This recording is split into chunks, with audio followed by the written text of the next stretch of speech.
السلام علیکم، کیا حال چال ہے؟ اور سنائیں ٹھیک ہے؟ آپ دیکھ رہے ہیں منور چودھری ولاگز اور فیس بک اور یوٹیوب چینل۔ کافی دن ہو گئے ہیں میں نے اپنے چینل کے اوپر کوئی ویڈیو نہیں ڈالی، کیونکہ ذاتی مصروفیات کی وجہ سے میں نہیں اپنے چینل کو ٹائم نہیں دے سکا۔ تو آج سے انشاءاللہ میری امید ہے کہ میں کوشش کر رہا ہوں کہ اپنی روٹین کو بحال کروں۔ آج آپ کو ایک واقعہ سناتا ہوں۔ میں اس واقعے سے بڑا مطمئن ہوا، میں نے کہا چلو اس کو شیئر بھی کرنا چاہیے، جس کو بھی پتہ چلے فائدہ ہی ہوگا۔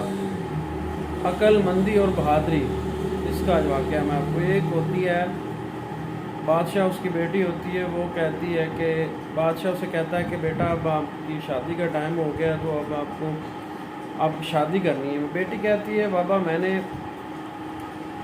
میری شادی کرنے کے لیے مجھے میری تین شرطیں ہیں، جو بھی میری تین شرطیں پوری کرے گا میں اس شہزادے سے شادی کروں گی، جو نہیں کر سکتا میں اس ٹائم تک میں شادی نہیں کروں گی۔ تو اس کی ماں یہ بات پوچھتی ہے اپنی بیٹی سے، ماں کہتی ہے بتاؤ بیٹا کیا تمہاری شرائط ہیں، جو بندہ وہ پورا کرے تو تب تم اس سے شادی کرو گے۔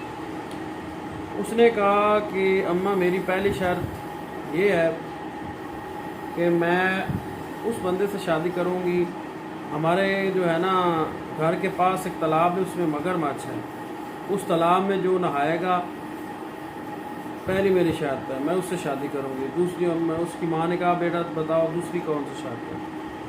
دوسری اس نے یہ شرط بتائی کہ میں اس بندے سے شادی کروں گی جو بریانی کی پوری دیگ کھا جائے گا۔ ماں نے کہا تیسری شرط بتاؤ؟ تیسری بیٹی نے یہ شرط بتائی کہ میں اس بندے سے شادی کروں گی جو سوتے ہوئے گھوڑے پہ سواری کرے گا۔ ماں نے بڑا عجیب سوال، تینوں شرطیں سنی تو ماں بڑی عجیب باتوں کے ساتھ دیکھنے لگی بیٹی کی طرف کہ یہ تین شرطیں کون پوری کر سکتا ہے، یہ تو شادی نہ کرنے والی باتیں ہوئی۔ اچھا، وہ ماں اپنی بیٹی سے باتیں سنا کے چلی جاتی ہے بادشاہ کے پاس، اور بادشاہ کہتی ہے کہ تمہاری بیٹی نے یہ تین شرطیں رکھی ہیں کہ جو ان تین شرطوں کو پورا کرے گا میں اس سے شادی کروں گا۔ باپ وہ ہنسنے لگ جاتا ہے اور اسے اپنی بیوی کو کہتا ہے کہ میں نے جب تم سے شادی کی تھی تو تم نے بھی مجھے شرائط پوری کی تھی، تب تو نے میرے سے شادی کی تھی، وہ بھی میری بیٹی ہے، وہ بھی یہی چاہ رہی ہے کہ میں جس سے شادی کروں وہ تین میری شرطیں پوری کرے۔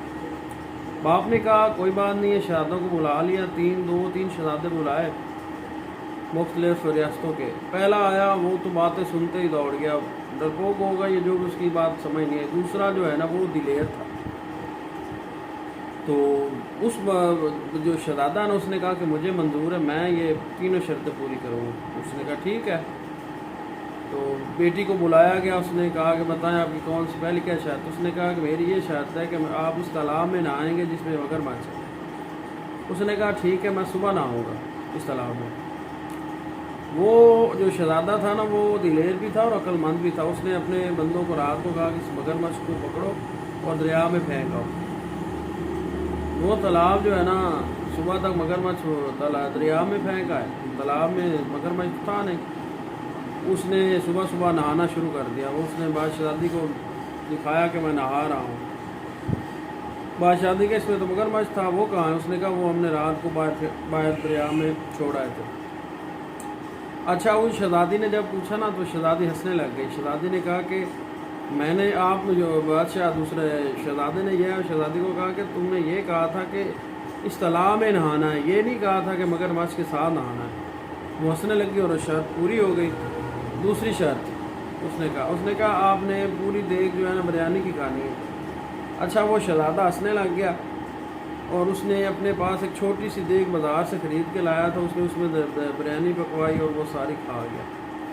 شہزادی کو جب دکھایا گیا اور شہزادی نے دیکھا تو شہزادی نے کہا آپ نے کہا تھا کہ دیگ پوری کھانی، یہ نہیں کہا تھا کہ بڑی کھانی ہے چھوٹی کھانی ہے۔ شہزادی ہنسنے لگ گئی، اس نے کہا آپ کی دوسری شرط بھی پوری ہے۔ تیسری شرط اس نے کہا کہ یہ تیسری شرط میں اس نے یہ شرط میں دوسرے دن پوری کروں گا۔ تیسری شرط جب تیسرے دن وہ شروع کرنے لگا تو اس نے اپنے اپنے جو اس کے وزیر تھے ان کو کہا کہ جاؤ ایک خوبصورت گھوڑا خرید کے لاؤ۔ وہ گھوڑا لے کے آ گئے۔ گھوڑے